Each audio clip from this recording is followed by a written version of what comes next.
berapa anak-anak para mualaf yang usia sekolah yang untuk pendidikan? Itu apa namanya itu, kalau anak-anak mualaf itu sendiri itu kan bervariasi, ada yang Ya. tingkat Ah, SD, Ya. ada yang SMP, bahkan dari ada SMA, SMA. SMA ke bawah itu ada berapa orang? Itu puluhan, itu puluhan. Puluhan ya? Ah, Ada puluhan ya? Ya, ada di atas 27 itu di atas itu. Tapi banyak juga yang putus sekolah. Putus sekolah? Tidak bersekolah. Tidak bersekolah itu. Kenapa putus sekolah? Assalamualaikum warahmatullahi wabarakatuh. Sahabat NTV, senang bisa menyapa Anda kembali dalam program Depan Mata NTV. Saya Khalidin Umar Barat sebagai pemandu jalannya program Depan Mata NTV, di mana pada kali ini kami menyajikan informasi terkini. Dan di segmen ini kami membahas tema kisah pemuda merawat puluhan mualaf di Aceh, tepatnya di kota Subul Salam. Saat ini kita sudah bersama sang ustadz yang merawat puluhan mualaf tersebut, yaitu Ustadz Juliamin Banuria, pimpinan Yayasan Mualaf Center, Desa Sukamakmur, Kecamatan Simpang Kiri, Kota Subul Salam, Aceh. Assalamualaikum Pak Ustadz. Waalaikumsalam warahmatullahi wabarakatuh. Assalamualaikum Pak. Waalaikumsalam warahmatullahi wabarakatuh. Di sini juga hadir salah satu dari mualaf yang dibina oleh Ustadz Juliamin Banuria tersebut di Mualaf Center Desa Sukamakmur, serta para pengurus, salah satu pengurus di Mualaf Center. Nah, ada keunikan, kami tertarik membahas menyangkut dengan peran atau kiprah sang Ustadz Juliamin Banuria dalam pengelolaan Mualaf Center, karena di saat para ustadz atau orang-orang lain mungkin lebih banyak membuka pondok pesantren atau yayasan-yayasan lain, beliau justru memilih membuka atau membuat sebuah yayasan yang isinya adalah para mualaf. Baiklah sahabat NTV, kita langsung berbincang-bincang dengan sang ustadz. Apa sih yang memotivasi beliau sehingga mengkifrahkan atau mendharma baktikan ilmu dan hidupnya untuk para mualaf di kota Subul Salam. Assalamualaikum Pak Ustadz. Waalaikumsalam warahmatullahi wabarakatuh. Sahabat NTV mungkin ingin tahu tentang awal mula kapan Pak Ustadz Juliamin membuka dan apa yang mendasari sehingga membentuk yayasan Mualaf Center di kota Subul Salam. Baik, Alhamdulillahirabbil alamin. Wassalatu wassalamu ala asyrafil anbiya'i wal mursalin wa ala alihi wa sahbihi rasulillah ajma'in. Amma ba'du, qala Allah subhanahu wa ta'ala, a'udzu billahi minasyaitonir rajim. Bismillahirrahmanirrahim. Innad dina indallahi Islam. Wa fi ayati ukhra. Yang pertama, untuk menjawab pertanyaan tadi ya, adalah diawali di tahun 2017 gitu, ya. Di tahun 2017 kebetulan saat itu saya berdomisili sebagai dai perbatasan di Kampung Leikan ya, di perbatasan Aceh Sumut di kota Subul Salam. Kebetulan ada salah seorang mualaf ya. Ini saya ceritakan awal bagaimana tentang pembinaan mualaf ini. Ada satu orang mualaf yang bersyahadat, kemudian kebetulan dia sudah diasingkan ataupun terpisah dari keluarganya karena sudah berlainan agama seperti itu. Maka kemudian dia merasa terasing, kemudian kami bina gitu. Kemudian singkat cerita dia sakit, kemudian meninggal dunia. Dijemput oleh keluarganya ke Pak Barat, Sumatera Utara. Kebetulan di kampungnya itu adalah umat Islam itu minoritas, ada lebih kurang hanya 3 keluarga yang beragama Islam. Nah, oleh karena itu maka diceritakan oleh keluarganya itu, anaknya itu yang masih beragama non Muslim, di pengebumiannya itu dilakukan secara non Muslim karena di kampung itu hanya 3 orang yang Muslim. Nah, inilah menjadi kerisauan saya, menjadi pikiran saya, kira-kira siapa yang bertanggung jawab untuk menyelesaikan ataupun menangani permasalahan yang ada terhadap permasalahan mualaf itu. Sebagai Subuh Salam ini sebagai perbatasan ya antara perbatasan Aceh dengan provinsi yang lain itu, maka mungkin banyak sekali kasus-kasus ataupun permasalahan-permasalahan yang dihadapi oleh para mualaf. Nah, bukan tidak ada ustadz kita, dai kita ataupun lembaga-lembaga Islam begitu banyak, tetapi tugas mereka kan banyak tentang anak yatim, tentang duafa dan lain. Nah, oleh karena itu, karena saya sendiri langsung terjun di Kampung Laikan untuk melihat kejadian seperti ini, maka saya terpanggil untuk membentuk suatu lembaga di tahun 2017 itu beserta dengan beberapa orang teman saya di Kampung Laikan itu membentuk lembaga namanya LP2MA, Lembaga Pembinaan Mualaf itu. Nah, di tahun 2020 bersama teman-teman pengurus kami tingkatkan menjadi Yayasan Mualaf Center, karena perkembangan mualaf di perbatasan Aceh ini, di Kota Subuh Salam ini begitu signifikan. Ini dalam 2 bulan terakhir ini aja ada lebih kurang 8 kepala keluarga yang masuk Islam. Nah, untuk saat ini kita pusatkanlah pembinaannya di Sukamakmur, Kota Subuh Salam, seperti itu. Baik, berarti termotivasi melihat bahwa adanya mu'alaf ya yang mungkin tidak ada pembinaan berkelanjutan, Ustaz ya. Ya. Artinya Ustaz melihat bahwa orang memeluk agama Islam, orang yang mungkin dari non-Muslim memeluk agama Islam tersebut tidak bisa dibiarkan begitu saja tanpa ada pembinaan berkelanjutan, sehingga Ustadz terdorong untuk membuat sebuah lembaga ya. Yang diawali lembaga pembinaan mualaf. Nah, mungkin sahabat NTP juga ingin tahu berapa sih sebenarnya jumlah mualaf yang sekarang Ustadz bina, jumlah jiwa dan kakaknya, dan awalnya itu dari berapa mualaf itu, Ustadz? Alhamdulillah, sebagaimana kami sampaikan tadi bahwa awalnya itu hanya beberapa orang. Nah, setelah kita buat lembaga ini, ternyata di perbatasan Aceh ini, di Kota Subuh Salam ini, di beberapa pelosok ini banyak juga mualaf-mualaf yang mempunyai masalah yang sama seperti itu, yang tidak tertangani secara baik gitu. Nah, kemudian dengan kita buat lembaga ini, bahkan tahun 2020 kita sudah mempunyai SK Menkumham ya, yayasan itu. Maka para mualaf itu semakin banyak. Alhamdulillah sekarang yang kita bina itu ada 72 kakak ya, 72 kakak. Kalau jiwa itu ada lebih kurang 250 jiwa gitu, 250 orang ya. Kebetulan kita sebagai perbatasan Aceh ini, maka pusat pembinaan itu kita buatlah di Kampung Sukamakmur, Kecamatan Simpang Kiri, Kota Subuh Salam. Itulah kita jadikan sebagai perkampungan mualaf, khusus untuk orang-orang mualaf kita buat satu tempat, sehingga dalam pembinaannya ya memang bisa berkelanjutan.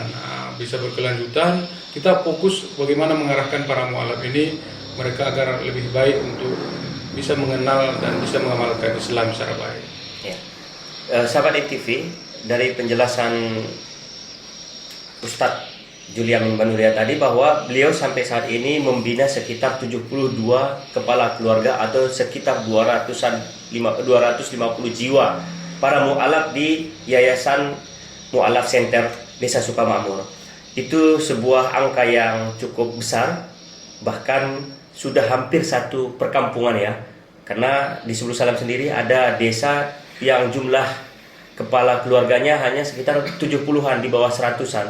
Nah, di Mu'alaf Center sendiri sudah ada 72 kepala keluarga atau 250 jiwa yang dibina. Bahkan berdasarkan informasi dan penelusuran kami, sistem pembinaan di Mualaf Center tersebut layaknya seperti pesantren. Selain seperti pesantren juga di sana seperti sebuah perkampungan, bahkan sudah menjadi sebuah perkampungan. Selain mengajarkan mereka pembinaan, jadi kami ingin tahu mungkin ya, semacam apa saja pembinaan di perkampungan Mualaf dan fasilitas-fasilitas yang tersedia tersebut, Ustaz. Baik, kalau kita berbicara masalah pembinaan mualaf, itu sebenarnya ada dua pokok penting yang harus kita perhatikan. Yang pertama adalah penguatan akidahnya, pembinaan keagamaannya lah. Bagaimana biar bisa mengenal Islam lebih jauh, lebih luas, kemudian bisa mengamalkan mulai daripada akidahnya, kemudian bersucinya nanti, kemudian sholat, sampai kepada belajar Iqra. Alhamdulillah sekarang sudah ada sebagian yang bisa membaca Iqra. Kemudian itu yang pertama. Yang kedua adalah pemberdayaan ekonominya, pemberdayaan ekonomi. Oleh karena itu, untuk membina mualaf ini tidak bisa setengah-setengah, memang harus komprehensif, ya harus menyeluruh. Akidahnya kita bina, ekonominya kita bina. Kenapa? Karena begitu mereka masuk Islam, mereka kan sudah langsung terisolir gitu, jadi terpisah dari keluarga mereka, sehingga mereka itu memang sebagian besar itu harus dimulai dari nol ekonomi mereka. Itulah kita perlunya bentuk perkampungan, sehingga setelah kita kumpulkan mereka, kita bina, maka kita memfasilitasi bagaimana agar mereka, ya hidup mereka bisa lebih baik, pemberdayaan ekonomi mereka mungkin ya bercocok tanam, kemudian beternak, kemudian ada perikanan seperti itu. Berarti di perkampungan Mualaf itu tersedia ya berbagai ada beberapa mulai dari peternakan, pertanian, lahan tersedia, saya. Nah itu tadi, alhamdulillah memang sebenarnya lahan-lahan itu sedikit banyaknya sudah ada. Memang itu masih ada lebih kurang 1 hektar lah. Di situ kita buat peternakannya, perikanannya, ada beberapa kolam-kolam, bahkan ada beberapa donatur kemarin yang memberikan ternak bebek, kemudian ternak kambing, seperti itu. Tapi masih minim lah, belum mencukupi. Berapa luas lahan atau areal di lokasi perkampungan Mualaf? Di perkampungan Mualaf itu selain daripada ada pertama dihibahkan oleh seorang tokoh di Sukamakmur itu, Pak Zoka namanya, ya, ada 30 kali 30, kemudian ada kami beli secara angsuran itu ada 1,5 hektar, seperti itu. Itu kita jadikan sebagai rumah-rumah selain daripada balai-balai pembinaan mereka, ya, kemudian ada musalanya kecil. Kemudian kita juga itu jadikan yang 1,5 hektar itu sebagai rumah-rumah singgah.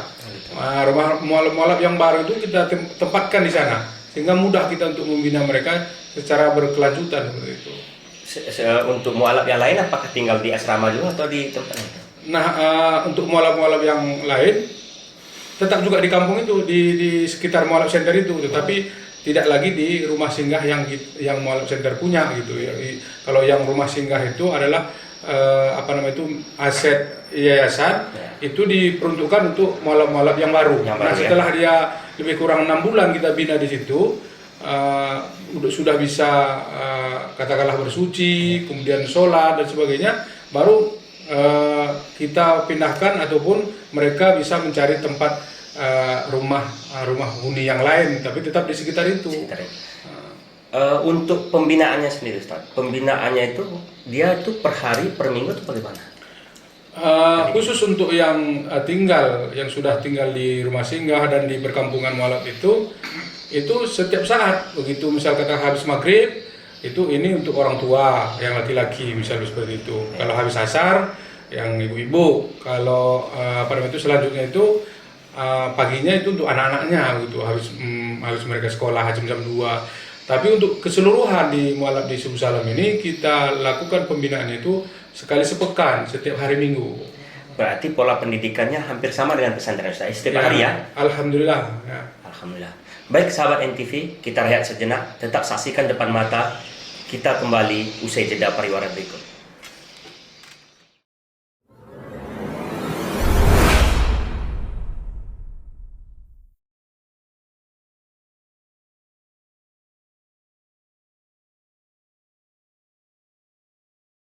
Terima kasih sahabat NTV, Anda masih bersama kami di program Depan Mata NTV. Kita kembali berbincang-bincang dengan Ustadz Banurea selaku pimpinan Mu'alaf Center.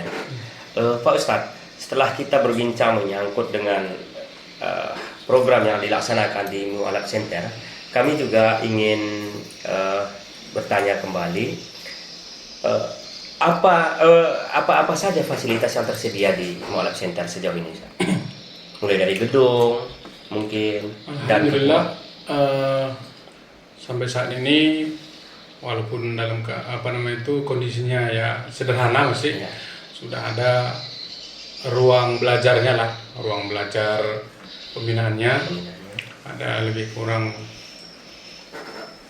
3 ruang lah, tiga lokal, kemudian ada balai 2 sebagai tempat belajar, kemudian ada musalla, kemudian ada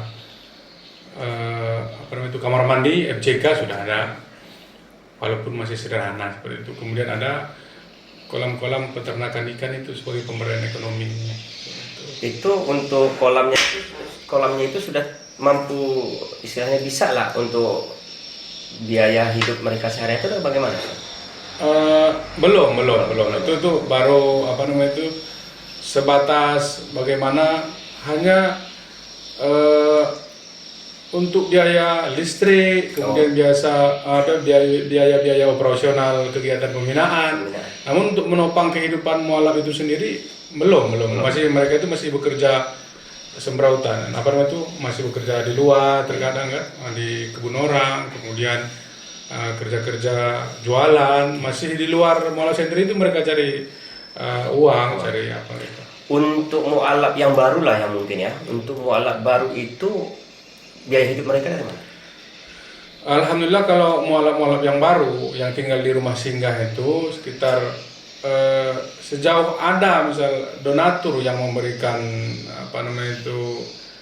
logistik, misal beras, kemudian ada sembako, itu langsung kita salurkan pada mereka.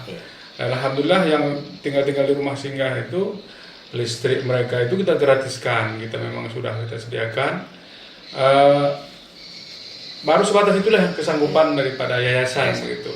Sejauh ini ada berapa yang tinggal di rumah singgah? Kalau yang tinggal di rumah singgah itu ada lebih kurang 12 lah. 12 yang baru-baru itu, ini yang mualaf-mualaf yang baru, kita beberapa bulan baru mereka masuk Islam itu, kita tempatkan di rumah-rumah singgah itu. Karena rumah singgah kita pun masih terbatas. Masih terbatas. Rata-rata itu per bulannya sampai berapa orang yang mulai Islam? Tidak bisa kita prediksi, soalnya gini dia, terkadang bulan ini banyak, terkadang bulan lalu nggak ada. Tapi kalau kita inilah sekitar 2 bulan terakhir ini ada lebih kurang 8 kepala keluarga yang masuk Islam. Kebetulan di tahun 2020 dan 2021 ini memang angka teman-teman kita, saudara kita bersyahadat itu memang sangat banyak begitu.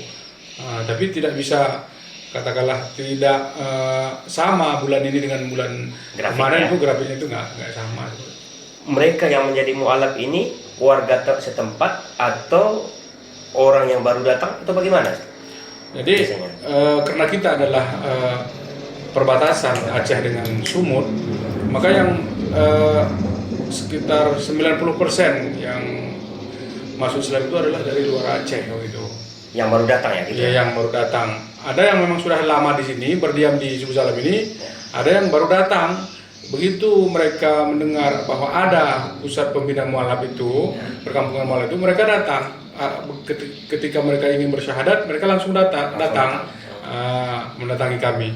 Ada yang baru datang dari luar Aceh, ada yang memang sudah lama tinggal di kebun-kebun orang, kemudian tinggal di ladang-ladang dan sebagainya, mencari nafkah di sini. Kebetulan karena sudah ada merasa nuraninya melihat ya bagaimana Islam ini, mereka tertarik begitu, sehingga mereka langsung bersyahadat gitu. Berarti itu semua ya, mungkin rata-rata yang jadi mu'alaf ini mereka sendiri yang datang ya? Iya. Ada karena melalui perantara kenalan mereka, atau mungkin toke-toke di kebun-kebun mereka itu di mana mereka tinggal. Kemudian tempat-tempat mereka kerja, atau mungkin ya sebagian juga ya datang sendiri karena mendengar adanya pusat pembinaan di Mualaf Center itu sendiri. Iya. Mereka tertarik itu karena mereka tidak dilepas ya setelah Habaya begitu ya mungkin ya. Ya alhamdulillah dengan metode yang kita berikan itu sistem pembinaan yang kita lakukan itu adalah ya rutin lah seperti itu. Jadi tidak begitu mereka bersyahadat kita lepas, enggak seperti itu. Jadi kita takutkan apabila kita lepaskan, tidak kita bina secara kontinu, kita takutkan mereka kembali ke agama mereka. Kenapa? Karena imannya itu masih lemah. Dan ketika mereka keluar dari agamanya tersebut, mereka juga sudah diasingkan ya dari keluarga dan komunitasnya begitu ya. Iya betul. Ya. Sehingga kalau kita tidak lakukan pembinaan, maka bisa menggoyahkan mereka kembali. Ya, artinya kita melihat bahwa memang betul-betul mereka itu butuh perhatian, butuh dibina. Kenapa demikian? Bukan hanya selama ini kan kita hanya berasumsi ataupun berpikiran kita adalah cukup kita ajari mereka tentang Islam, kita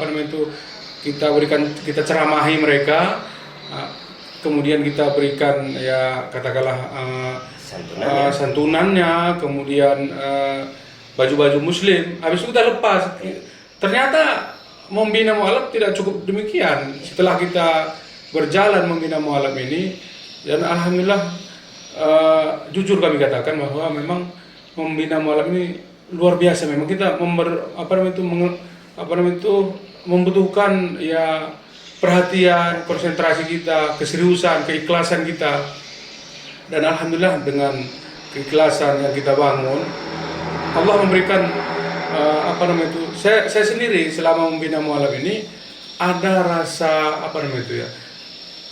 ada rasa tersendiri yang rasa kepuasan tersendiri di hati kita itu, ketenangan, walaupun ya secara ekonomi ya memang sangat terbatas. Kenapa? Karena saya sendiri pun terkadang saya harus jualan ya. Saya jualan buah-buahan dari luar daerah. Saya di Susalam saya langsung jual sendiri. Terkadang teman-teman mualaf itu saya ajak jualan, anak-anak mualaf itu misal buah kuini, jeruk dan segala macam. Ya kemudian hasilnya nanti ya alhamdulillah saya lebih bisa fokus untuk membina mereka karena saya sendiri ya begitulah keseharian saya. Dari pengalaman Ustadz ya selama sejak 2017 sampai saat ini masih eksis membina para mualaf, ada yang balik nggak dengan program yang kita buat? Ya di awal-awal kita lakukan pembinaan itu ya kenapa? Karena tenaga pengajarnya pembinaan itu kan terbatas. Ada beberapa orang selain kami sendiri. Ada sih. Kalau nggak salah itu hingga saya ada 2 orang itu Kembali ke agama mereka. Ya, alasannya apa? Alasannya pertama satu orang kakaknya meninggal dunia. Kebetulan kakaknya ini kan non muslim, sudah ada anaknya kecil-kecil. Maka kakak iparnya ini membujuk dia karena imannya masih lemah. Awal-awal kami bina. Kemudian dia dirayu dan mungkin diiming-iming ya atau oleh suami daripada almarhum kakaknya ini untuk merawat anak-anak kakaknya ini, sehingga dia pun kembali mau tertarik seperti itu. Baik pemirsa NTV, kita sudah mendengarkan pemaparan dari Ustadz Juliamin Banurea betapa pentingnya pembinaan para mualaf secara berkelanjutan, bukan sekadar mengislamkan lantas menceramahi atau memberikan ceramah-ceramah agama dan memberikan santunan seadanya lalu membiarkan mereka lepas, tapi ternyata para mualaf ini penting untuk dibina berkelanjutan, bukan sekadar memberikan ceramah agama tapi pendidikan mulai dari dasar mungkin. Contohnya yaitu bagaimana membaca Iqra ya Ustaz ya. Dan yang terpenting lagi bagaimana menjaga ketahanan ekonomi mereka. Karena sahabat NTV, di saat para mu'alaf tersebut melepas agamanya dan menetapkan hatinya untuk berpindah keyakinan ke agama Islam, maka otomatis mereka sudah tersisih dari komunitas. Kebanyakan sudah diasingkan dari komunitas atau keluarganya. Sehingga jika di agama yang baru mereka merasa terabaikan, tidak mendapat perhatian, ini akan memicu atau mempengaruhi mereka untuk kembali ke agamanya. Nah, sahabat NTV, Yayasan Mu'alaf Center Kota Subul Salam ini mungkin satu-satunya di Aceh, Ustaz ya. Satu-satunya di Aceh. Dan ini tentunya bisa menjadi inspirasi bagi daerah-daerah lain untuk membuat atau membangun lembaga yang semacam Mu'alaf Center, dan kita berharap akan lahir Mu'alaf Center, perkampungan-perkampungan yang membina para mu'alaf. Nah, sahabat NTP, di studio ini juga sudah hadir salah seorang mu'alaf yang dibina di Yayasan Mu'alaf Center. Kita bisa langsung berbincang-bincang dengan beliau. Dengan Pak apa namanya, Pak? Robert Raja Gugu. Siapa, Pak? Robert Raja Gugu. Robert Raja Gugu. Beliau adalah salah seorang mu'alaf. Kami mungkin atau sahabat NTV ingin berbincang-bincang dengan Bapak. Asal mula Bapak, kenapa tertarik memeluk agama Islam, dan setelah Bapak masuk di Yayasan Mu'alaf Center, bagaimana perasaan Bapak? Mungkin bisa diceritakan. Nah, perasaan saya dalam hal itu, kami pindah ke situ langsung masuk Islam. Iya. Lalu setelah kami di situ, kami masuk Islam. Bukan perasaan saya dah, dari agama yang lain. Iya. Hati kami tenang. Baru kami terus pelatihan diajari oleh Ustaz. Terus seterusnya semalam bisalah kami situ rame-rame sama-sama belajar setengah hati. Iya. Udah 4 hari kami situ belajar bersama. Itulah Pak. Tahun berapa Bapak memeluk agama Islam? 2019. 2019. Sama anak dan istri? Ya, Berapa anak Bapak? Pak. 4 orang ya. Dan sejauh ini Bapak merasa tenang ya? Saat Bapak memeluk agama Islam, menetapkan berpindah keyakinan itu karena dorongan pribadi, dibujuk rayu, dipaksa atau bagaimana? Seikhlas hati. Iya. Apa yang membuat tertarik? Membuat tertarik ini Pak, setelah kami kian memeluk agama yang lain, manapun doa kami kayaknya tak diterima. Ini alhamdulillah kami masuk Islam ini, mudah-mudahan lah diterima. Amin. Tapi kan ketika masuk di Islam juga tidak menjanjikan soal kehidupan yang mungkin yang berlimpah Pak, kan secara ekonomi kan banyak juga. Bagaimana kira-kira Pak? Iya, memang yang seperti bilang tadi Pak. Nah, Hati kita tenang. ha, Baru apapun cita-cita kita, walaupun nggak mengerai harta yang lain, iya, tercapai. iya. Gitu. Baru niat kami, anak kami masukkan ke pesantren. Iya. Bapak sendiri sudah bisa baca Al-Quran atau apa? Belum. Belum ya? Tapi Iqra udah bisa ya? Alhamdulillah. Sahabat NTV, ternyata salah satu motivasi ataupun yang melatar belakangi Bapak Robert Raja Gugu ya. Bapak Robert Raja Gugu ini memeluk atau menetapkan keyakinannya untuk berpindah keyakinan itu sejak 2019 lalu bersama 4 anak ya. 4 orang anak dan seorang istri. Salah satu yang melatar belakangi beliau adalah ketenangan. Ada ketenangan jiwa, sekalipun di sini bukan berarti soal harta ya. Berpindah agama ini bukan berbicara soal harta, tapi ketenangan jiwa, dan ada sebuah kedamaian serta cita-cita bahwa mereka merasa lebih nyaman di sini tanpa paksaan dan tanpa ada yang bujuk rayu. Sejauh ini sudah hampir 2 tahun Pak Robert Raja Gugu masih tetap dengan keyakinannya. Apalagi beliau juga mendapat pemahaman-pemahaman agama, mendapat pembinaan-pembinaan di Mu'alaf Center. Pak Ustadz Juliamin, sejauh ini berapa orang yang tergabung di Mu'alaf Center sebagai pengurus dan tenaga pengajar? Alhamdulillah, sebagai tenaga pengajar itu ada lebih kurang begini dia, terkadang nggak menetap ya.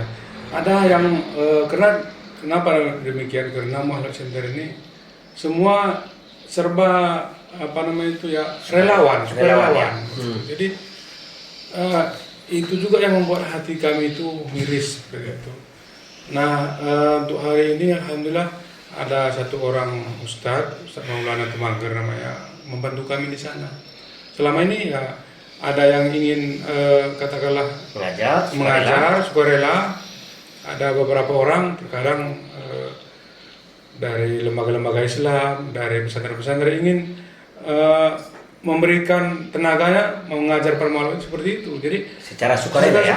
Sukarela, tidak menetap. Jadi yang di situ tuh relawan Ustaz ya. Relawan semua. Jadi tidak menetap. Tadi Pak Ustadz bilang di awal kita berbincang-bincang bahwa Ustadz awalnya itu adalah penyuluh agama, dai perbatasan. Namun berangkat dari itu membuat sebuah lembaga. Sekarang ini profesi sebagai dai masih? Sekarang tidak lagi karena sudah fokus membina teman-teman kita, saudara kita, karena semakin banyaknya para malu yang harus kita bina. Ya. Lantas dengan totalitasnya Ustadz ya melakukan mendharma baktikan hidup di Mualaf Center tersebut, apa sebenarnya yang Ustadz kerjakan sehingga Ustadz sendiri di profesi yang semula itu yang kan menghasilkan uang ya, mendapat pekerjaannya tetap, tapi sekarang Ustadz justru mendharma baktikan di Mualaf Center dengan mengharap ekonomi Ustadz sendiri harus Ustadz banting tulang lagi berjualan apa? Saya sebenarnya agak sedih ya menceritakan ini. Satu hal di awal saya membina Mualaf itu adalah jangan sampai kita kan Aceh ini, Suku Salam ini kan di Aceh, Serambi Mekah, sedang menerapkan syariat Islam. Orang kalau di luar sana membayangkan kalau syariat Islam Serambi Mekah itu ya serba Islami lah semua. Jadi saya tidak ingin itu dirusak ataupun tercederai oleh banyaknya misalnya teman-teman kita mualaf masuk Islam tidak mendapatkan pembinaan, justru nanti mereka akan menjadi begitu mereka pulang kampung mereka ataupun bisa katakanlah di tengah masyarakat, mereka tidak mendapatkan penjelasan, sehingga mereka tidak bisa mengamalkan Islam itu yang secara kafah, secara paripurna. Dan kan berarti kan bisa merusak, menodai penerapan syariat Islam itu sendiri. Nah, oleh karena itu beranjak dari situlah saya lillahi ta'ala ini, saya memang hati saya memang tenang dan nyaman untuk membina Mualaf itu secara totalitas. Saya nggak ada dibayar oleh siapapun, Rp1.000 pun saya tidak dibayar oleh siapapun. Dan saya tidak mengharapkan saya itu maunya dibayar atau segala, enggak, saya tidak seperti itu. Saya bagaimana teman-teman kita para mualaf ini bisa mengenal dan mengamalkan Islam itu sendiri, sehingga mereka mungkin selama ini tidak mengenal Islam itu secara seluruhnya, hanya setengah-setengah. Kita ingin bagaimana sehingga di Mualaf Center itu sendiri, kami tinggal di situ ya dalam keadaan ekonomi terbatas. Kita ingin ya agar para mualaf itu sendiri melihat kehidupan kami begitu. Ini ustaz ini begini, apakah hanya pandai ceramah saja, pandainya hanya memberikan penyuluhan, tapi ternyata kehidupannya bagaimana? Kita ingin agar contoh itu kita berikan melalui kehidupan kita, sepak terjang kita. Nah, tentunya juga kita manusia terbatas juga kemampuan kita gitu. Jadi Ustadz sendiri juga tinggal di lokasi? Iya, saya tinggal di lokasi agar teman-teman di Mualaf Center itu bisa melihat sendiri bagaimana kehidupan kita seperti itu.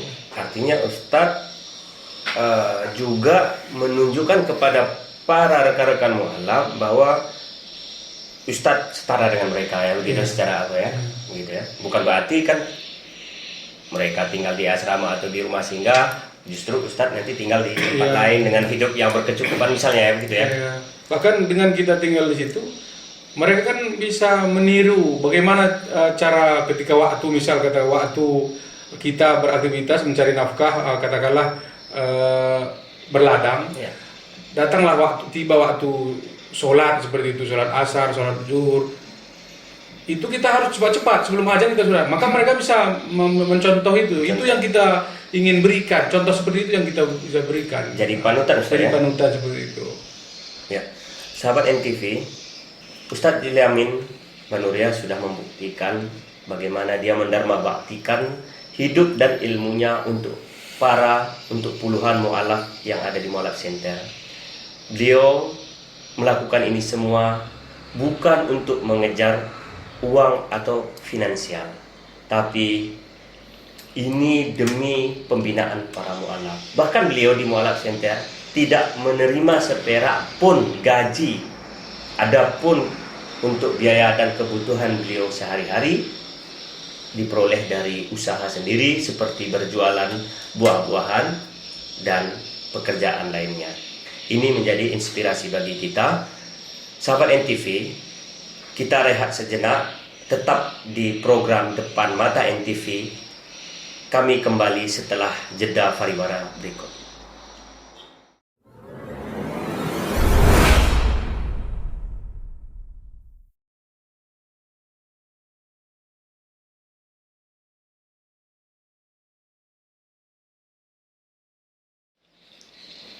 Terima kasih sahabat NTV, Anda masih bersama kami di program Depan Mata NTV.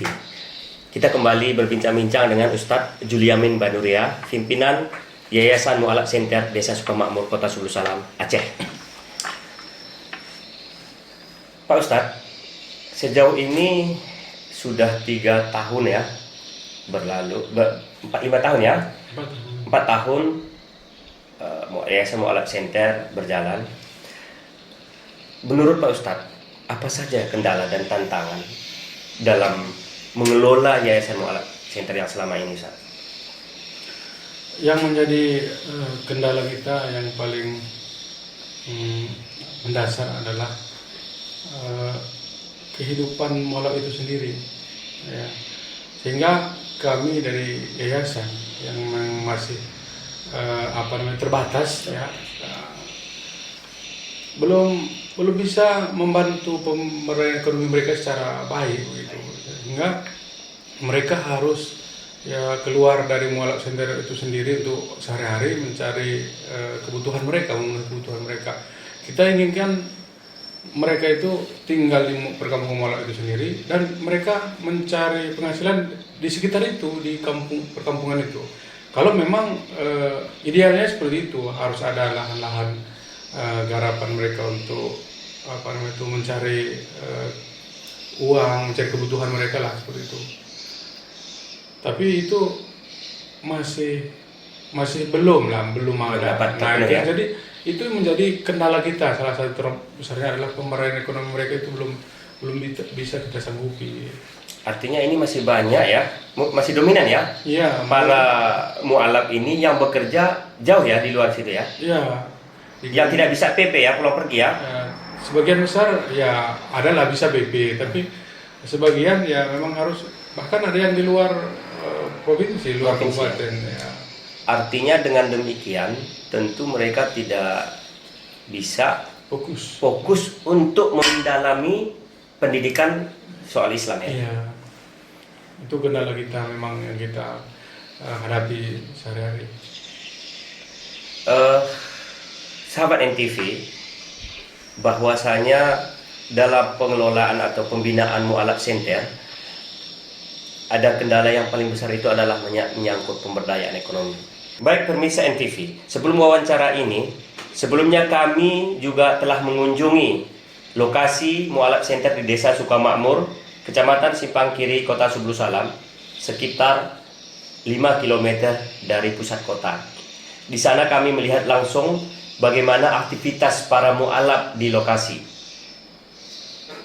Kami juga meliput berbagai kegiatan berupa dokumentasi kegiatan sehari-hari para mu'alaf di lokasi Mu'alaf Center tersebut. Berikut tayangannya untuk Anda. alla ilaha ilaha illallah. illallah. Saya bersaksi Saya bersaksi dengan sebenar-benarnya dengan sebenar-benarnya bahwa bahwa tidak ada Tuhan tidak ada Tuhan selain Allah. selain Allah, Dan saya bersaksi dan saya bersaksi dengan sebenar-benarnya dengan sebenar-benarnya bahwa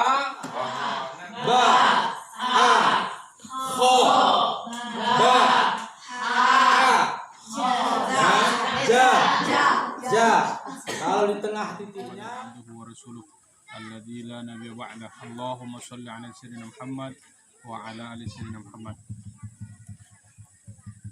Alhamdulillah, Bapak Ibu hadirin yang dimuliakan Allah Subhanahu wa taala. na'budu wa iyyaka nasta'in ihdinas siratal mustaqim siratal ladzina an'amta 'alaihim ghairil maghdubi 'alaihim. Sahabat NTV, seperti yang dijelaskan oleh Ustadz Juliamin Banurea, bahwasanya para mu'alaf bukan sekedar mengislamkan lantas membiarkan mereka. Inilah yang sering terjadi. Berapa banyak para mu'alaf atau orang-orang yang berpindah agama, memeluk agama Islam namun dibiarkan dan tanpa ada pembinaan berkelanjutan. Dan yang disampaikan oleh Ustadz Juliamin, hal yang paling utama juga menyangkut pemberdayaan ekonomi, karena ketika ekonomi mereka terganggu, mereka tidak dapat secara fokus untuk mendalami pendidikan agama. Padahal mereka masih sangat dangkal, bahkan dari nol, sehingga pendidikan atau pendalaman agama Islam sangat dibutuhkan. Inilah yang menjadi kendala Ustadz Juliamin dalam membina para mu'alaf. Pak Ustadz, dengan demikian berarti apa harapan Pak Ustadz? Perlu tidak mungkin ada program pemerintah menempatkan dai perbatasan itu juga beberapa orang di situ atau guru agama di lokasi mu'alaf center? ya, harapan kita memang seperti itu, agar pemerintah itu lebih fokus lagi, lebih memperhatikan pembinaan mu'alaf itu sendiri, kemudian seluruh masyarakat Islam di Aceh itu, karena itu merupakan pembinaan mu'alaf ini merupakan tugas dan tanggung jawab kita semua, bukan hanya satu lembaga, satu golongan, tapi itu tanggung jawab kita semua. Maka kami yakin bahwa janji Allah, in tansurullah yansurkum. Kalau kamu bantu agama aku kata Allah, maka pasti aku akan bantu kamu. Apabila kita membantu agama Allah, maka Allah akan bantu kita. Inilah yang kami rasakan selama ini. Nah, oleh karena itu alangkah indahnya, alangkah bagusnya kalau pembinaan mu'alaf ini kita semua bergandengan tangan, karena lebih pembinaan ini akan lebih paripurna, lebih bagus nantinya, lebih maksimal hasilnya nanti, sehingga kita harapkan anak-anak para mu'alaf itu sendiri bisa menjadi dai-dai, jadi mubaligh, jadi hafiz-hafizah, sehingga mereka bisa menjadi contoh yang akan dicontoh oleh keluarga mereka yang di luar Aceh, sehingga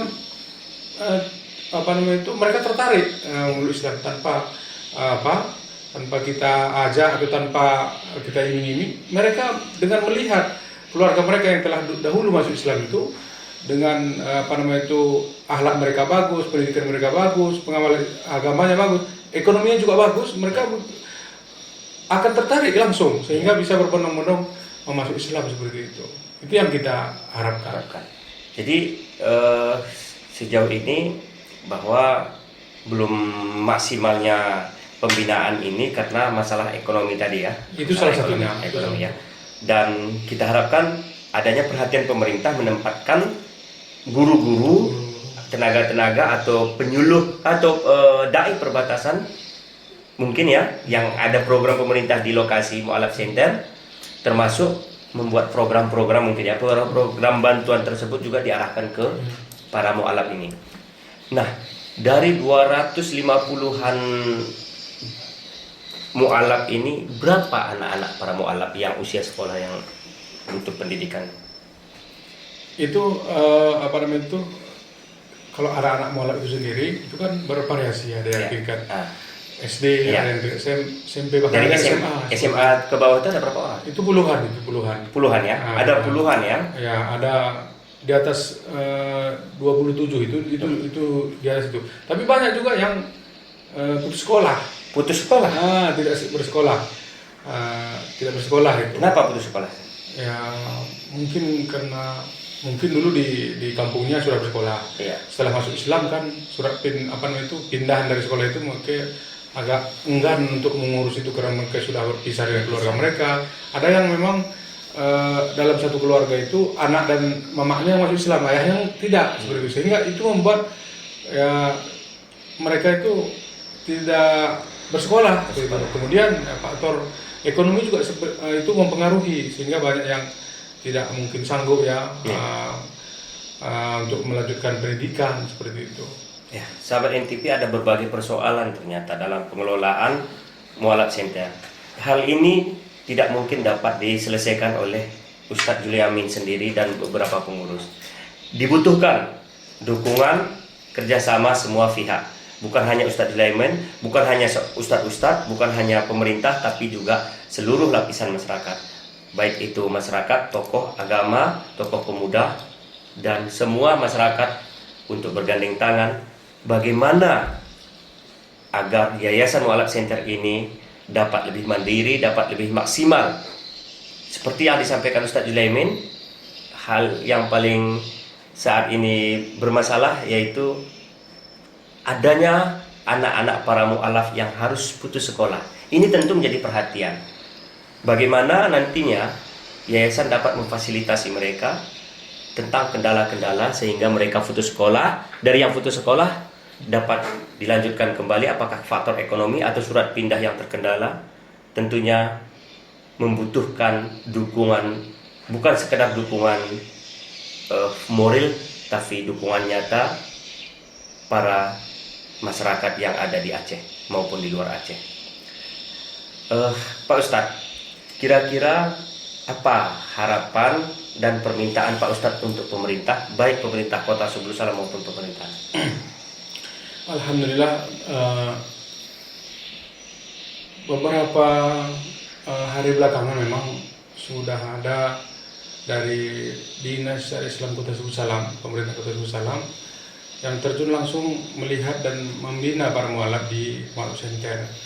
Ada lebih kurang 5 hari gitu.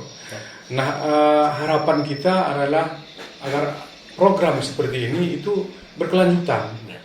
Kan setelah tinggal 5 hari, setelah itu apakah mereka sudah baik Islamnya, sudah pengetahuannya sudah bisa, itu kan apakah sudah cukup? Kan belum cukup. Nah, oleh karena itu alhamdulillah pihak Dinas Syariah Islam sudah berbuat. Nah, bagaimana dengan pihak yang lain? Misal contohnya kan Dinas Syariah Islam Provinsi Aceh atau Baitul Mal, atau dalam hal ini ya pemerintah Kota Subulu Salam ini kita mengharapkan agar lebih serius, lebih konsen membina para mualaf, karena Mualaf Center adalah pertama dan satu-satunya di Aceh. Ini adalah kebanggaan kita. Ya. Nah, oleh karena itu ya fasilitasnya tadi ya katakanlah ruang belajarnya bahkan masih ada balai-balai pengajian itu masih belum punya atap. Kemudian rumah singgah tadi itu sangat sederhana sekali dan minim, terbatas.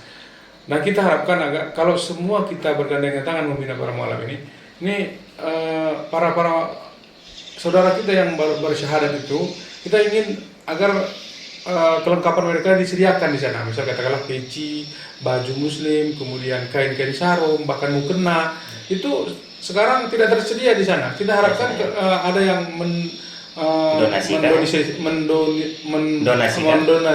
Ya. memberikan bantuan agar seperti itu tersedia di sana, sehingga nanti begitu mereka bersyahadat langsung kita berikan fasilitas itu, baju-baju itu kepada mereka. Kebutuhan dasar itu minimal. Kemudian satu lagi adalah operasionalnya. Ya. Sekarang alhamdulillah kan sudah ada satu keluarga Ustadz, suami istri ya, Ustadz Maulana dengan istrinya. Ya. Kemudian saya ada lagi Ustadz dari luar yang mungkin yang tidak menetap, adalah lebih kurang 5 orang. Nah, saya sendiri karena saya fokus di pembinaan itu, terkadang usaha saya jualan, usaha saya berladang itu terkendala. Nah, begitu juga usaha-usaha yang lain. Sementara pihak kami sendiri, pihak yayasan, saya sebagai pimpinan yayasan tidak bisa memberikan honor ataupun uang kehidupan ustadz-ustadz itu. Nah, oleh karena itu harapan kita agar pemerintah ini memperhatikan juga memperhatikan operasional ustadz-ustadz di Mualaf Center itu sendiri. Tadi Ustadz mengatakan bahwa salah satu yang dibutuhkan itu adalah selain fasilitas mungkin ya, fasilitas gedung juga operasional. Sejauh ini, selama ini operasional itu dari mana? Alhamdulillah selama ini biaya operasional itu ya dari donasi-donasi para donatur itu sendiri. Ada selain daripada pengurus itu sendiri memberikan sumbangan secara rutin setiap bulan. Ada donatur tetap saya? Ada, alhamdulillah ada. Bahkan pengurus itu sendiri ada Pengurus ya? Pengurus ada Pak Dr. Sahyuril sebagai pembina. Kemudian Pak Wakil Wali Kota ada, Pak Salmaja. Biasa sampai berapa itu terkumpul per bulan? Tidak tetap, ya. karena ada terkadang memberikan donasinya itu, kok yang donatur tetap itu ada sekitar 5 orang lah. 5 orang. Ada yang 1 juta, ada 300, ada sekitar lebih kurang 2,5 juta lah. Per bulan ya rata-rata Per bulan rata-rata. Ya. Sehingga ini mungkin hanya cukup untuk fasilitas air sama kering listrik ya. Baik sahabat NTV, 250 jiwa jumlah mualaf yang dibina di Mualaf Center ini luar biasa. Ini adalah aset bagi Kota Subulus Salam dan Aceh, karena Yayasan Mualaf Center adalah satu-satunya yang ada di Aceh, dan hal ini adalah terobosan dari Ustadz Juliamin Banuria. Tinggal bagaimana kita menjaga agar lembaga ini tetap eksis, karena 250-an jiwa para mualaf, aset yang luar biasa. Jangan sampai mereka kehilangan jati diri, kembali ke agamanya. Maka peran pemerintah, peran semua masyarakat untuk menjaga agar ratusan jiwa dari para mualaf ini dapat tetap istiqomah, ya Ustaz ya, dengan mungkin tentu perhatian yang serius dari kita semua dan pemerintah. Seperti yang disampaikan tadi, tentunya berbagai macam fasilitas sangat dibutuhkan saat ini di Yayasan Mualaf Center, mulai dari gedung tempat mereka menimba ilmu, kemudian ada rumah singgah yang belum memadai. Tentunya para mualaf yang baru memeluk agama Islam tersebut sangat membutuhkan ya tempat tinggal sementara, karena ketika mereka berpindah dari agamanya ke agama Muslim, mereka masih sangat labil. Selain itu juga dibutuhkan MCK tadi Ustaz ya. MCK dan musala. Nah, dan hal yang terpenting adalah pemberdayaan ekonomi. Hal-hal ini semoga dapat terjawab nantinya dari pemerintah di program mendatangnya. Ini untuk diprogramkan di Yayasan Mualaf Center. Sehingga dengan demikian, maka lembaga ini akan mampu secara eksis maksimal membina para mualaf yang jumlahnya ratusan orang. Dan dari 250 jiwa itu ada puluhan anak-anak. Ini tentunya akan menjadi aset yang luar biasa jika anak-anak para mualaf ini mampu dibina hingga menjadi hafiz misalnya, ya, bahkan menjadi dai ke depannya. Jadi Ustadz, apa permintaan Pak Ustadz terhadap pemerintah untuk kelanjutan yayasan ini? Dengan lokasi yang 1 hektar ini cukup tidak, Ustadz? Ya, jadi yang kita harapkan adalah bagaimana agar ini lokasinya, ya katakanlah Mualaf Center ini begitu sempit, ya sehingga lahan kita untuk menjadi kita bangun nanti rumah-rumah singgah, kemudian pemberdayaan ekonomi itu sangat sempit dengan luas 1,5 hektar sekarang yang kita miliki. Kita ingin agar ada lahan-lahan lain. Misal katakanlah 72 KK ini kita ingin langsung terfokus di sana. Apalagi tidak tertutup kemungkinan masih banyak saudara kita yang akan masuk Islam. Iya. Tentunya nanti membutuhkan lahan-lahan pertanian, lahan-lahan pemberdayaan ekonomi yang kita harapkan ada tersedia di Mualaf Center itu sendiri. Sehingga mereka tidak lagi jadi pengangguran, tidak lagi jadi terbebani ekonomi mereka. Walaupun ya secara sederhana diharapkan adalah penghasilan mereka secara rutin setiap hari, sehingga mereka dalam belajar Islam ini sudah fokus, tidak terganggu lagi ekonomi mereka seperti itu. Mungkin bisa semacam transmigrasi lah ya, konsep transmigrasi Ustaz ya. Konsep ya khusus untuk mualaf ya. Ya. Ada rumah, ada lahan pertanian dan juga pendidikan ya. Ya, sahabat NTV, bahwasanya seperti yang disampaikan sang pengelola Yayasan Mualaf Center, bahwasanya mereka yang serba kekurangan, bahkan untuk kebutuhan para mualaf baru semacam baju muslim misalnya, kain sarung, sajadah, kopiah saja tidak ada stok di lokasi tersebut. Maka ini adalah kesempatan yang mungkin ya ladang bagi kaum muslim untuk berinfak, yang bisa menginfakkan peci atau kopiah, yang bisa menginfakkan baju, kain sarung, sajadah, mukena. Ini kesempatan kita beramal sehingga stok di Yayasan Mualaf Center tersedia. Begitu ada orang yang memeluk agama Islam, yayasan langsung bisa memfasilitasi mereka dengan kelengkapan-kelengkapan ini. Baik, sahabat NTV, bagi umat Islam atau saudara-saudara sahabat NTV yang ingin menyumbangkan hartanya, yang mempunyai kelebihan harta bendanya, dapat mungkin menyalurkan bantuan ke rekening yang ada di layar kami ini. Nanti langsung mengirimkan uang atau langsung bisa mendatangi ke alamat yang tertera di layar kami ini untuk pembinaan para mualaf center. Baik, terima kasih sahabat NTV. Anda setia untuk mengikuti program Depan Mata NTV. Kami tibalah saatnya kita di akhir acara. Tetap ikuti kegiatan-kegiatan atau program-program sahabat NTV di program Depan Mata NTV. Terima kasih Ustadz sudah berkenan hadir di program NTV, Pak Robert Raja Gugu dan Pak. Semoga kita dapat berbincang kembali dan Yayasan Mualaf Center bisa mendapat fasilitas-fasilitas yang lebih maksimal dari pemerintah dan masyarakat. Assalamualaikum warahmatullahi wabarakatuh.